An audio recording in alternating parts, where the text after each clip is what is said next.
Iraan buufata waraanaa Ameerikaa Kuwaataritti argamu aleelte.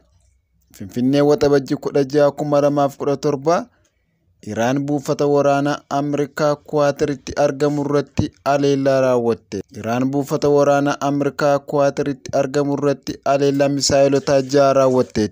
Haleellichi Ameerikaan Foordoo dabalatee buufataalee niikuleeraa Iraan Naataanzii fi Istafahaatti aleellaa boombii raawwatte haaloo ba'uuf ta'uu dubbatte. Humni elektirikaa adda citee ture deebi'e. Tajaajilichatti hojii raawwachiisaan kominikeeshinii Anwaar Abraar akka jedhanitti humni elektirikaa sababa rakkoo teeknikaa sarara bu'uuraa mudateen adda citee ture wayita ammaa deebi'eera jedhe. Magaalaa Finfinnee dabalatee naannawaa tokko tokkotti humni elektirikaa adda citee ture guutummaan guutuutti deebi'eera jedhe tajaajilli elektirikaa Itoophiyaa. Humni elektirikaa adda citee ture deebi'e. Tajaajilichatti hojii raawwachiisaan kominikeeshinii Anwaar Abraar akka jedhanitti